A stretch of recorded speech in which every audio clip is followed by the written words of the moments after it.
দীর্ঘ ১ মাস পরে রান্নাঘরে ঢুকলাম রান্না করার জন্য। জানি না রান্না করতে পারবো কিনা। কারণ অনেকদিন হলো রান্নাবান্না কিছুই করি না। সবকিছু তো মাই করে।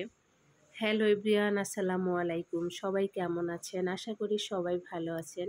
আলহামদুলিল্লাহ আমরাও মোটামুটি আছি ভালো। অনেকদিন হলো আমি কোনো রান্নাবান্না করি না। এই কারণে ভিডিও ঠিকমতো দিতে পারি না। কারণ আমি অসুস্থ থাকার কারণে সব রান্নাবান্না মাই করে। আজকে ভাবলাম যে আমি একটু রান্নাটা করে নেই।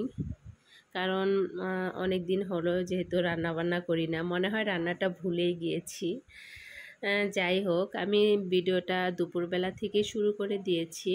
দুপুরবেলা একটু তরকারি রান্না করব, তার জন্য ভাবলাম যে ভিডিওটা করে নেই। যেহেতু রান্নাবান্নার ভিডিও আমি সবসময় দিয়ে থাকি, আর অসুস্থ থাকার কারণে আমি তো রান্নাবান্নায় কিছুই করতে পারতেছি না, এই কারণে ঠিকমতো ভিডিও দিতে পারতেছি না। এখানে আমি প্রথমে একটু মাছ ভাজি করে নিলাম। এগুলো ছোট ছোট ইলিশ মাছ ছিল, বলতে পারেন ইলিশের বাচ্চা, কিন্তু মাছগুলো খেতে এত বেশি মানে টেস্ট, যেটা বলার মতো না। মানে ভাবতেই পারিনি যে মাছগুলো এত বেশি মজা হবে। তো আজকে ভাবলাম যে মাছগুলো আমি কচুরমুখী দিয়ে রান্না করব। আমার কাছে কেন জানি মনে হলো যে কচুরমুখী দিয়ে রান্না করলে মাছটা অনেক মজা লাগবে।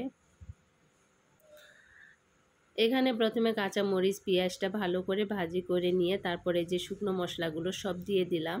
হলুদের গুঁড়া, মরিচের গুঁড়া, জিরা, ধনিয়ার গুঁড়া। এখানে কোনো আদা রসুন ব্যবহার করব না, যেহেতু আমি ইলিশ মাছ দিয়ে রান্না করব। আর ইলিশ মাছের তরকারিতে দেখা যায় মশলা একটু কম দেওয়াটাই ভালো। বেশি মশলা দিলে দেখা যায় ইলিশের যে আসল গ্রানটা সেটাই থাকে না। তারপরে এখানে আমি এই যে কচুরমুখীগুলো মশলার সাথে ভালো করে মিশিয়ে নিলাম। নেওয়ার পরে এটাকে আমি ঢাকনাদার ডেকে সিদ্ধ করে নেব। যে কোনো তরকারি রান্না করার ক্ষেত্রে কষান করার সময় যদি তরকারিটা সিদ্ধ করে নেওয়া হয়, তাহলে কিন্তু তরকারির টেস্টটা অন্যরকম হয়ে যায়। এই যে কচুরমুখীগুলা মোটামুটি আমার সিদ্ধ হয়ে গেছে, দেখে বুঝতে পারছেন। এই যে একদমই গলে গেছে। এখন এটাকে আমি পরিমাণ মতো পানি দিয়ে আরও বেশ কিছুক্ষণ জাল করে নেব। আমি পানির পরিমাণটা একদম বেশি করেই দেব, কারণ এটা যেহেতু জাল হতে হতে কচুরমুখীগুলো আরও গলে যাবে, আর এটাতে অনেক বেশি পানি টেনে নেয়। এই কারণে আমি পানির পরিমাণটা একটু বেশি করে দিয়েছি।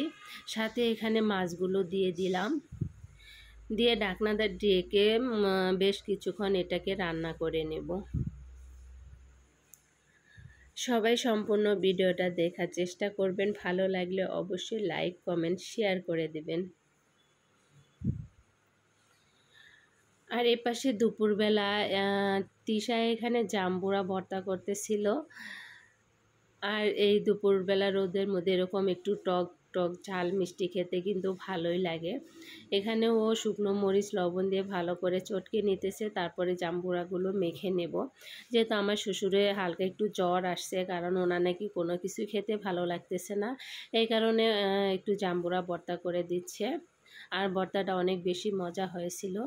আমি রান্না করার ফাঁকে একটু খেয়ে নিয়েছি। এই যে মাছ রান্নাটা মোটামুটি আমার হয়ে গেছে। তারপরে আমি মাছটা এক সাইডে রেখে দিয়ে তারপরে এখানে আমি আরেকটা মাছ রান্না করে নেব। এই ভিডিওটা আমি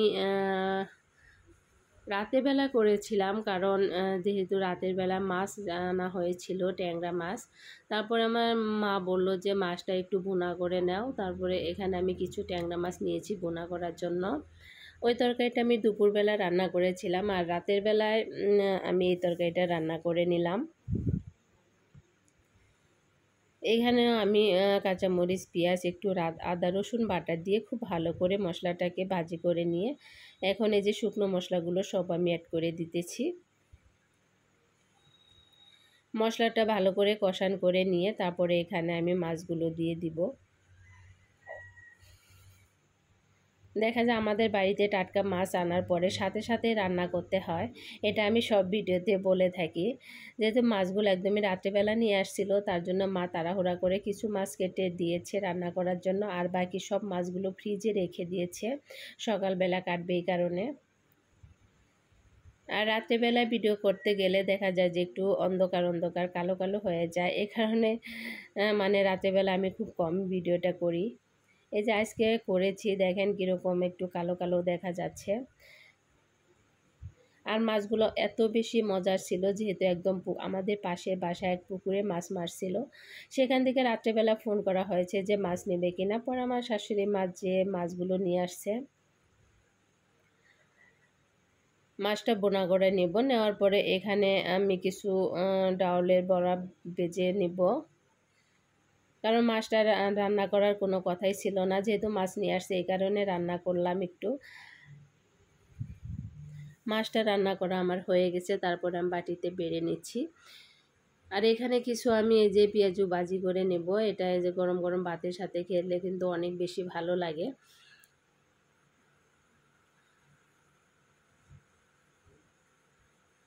এক পিঠ আমার হয়ে গেছে, তারপরে এপাশ ওপাশ খুব ভালো করে এটাকে উল্টিয়ে দিয়ে মচমচা করে ভাজি করে নিলাম। ভিডিওটা আজ এ পর্যন্তই। সবাই ভালো থাকবেন, সুস্থ থাকবেন, আমাদের জন্য দোয়া করবেন। আল্লাহ হাফেজ।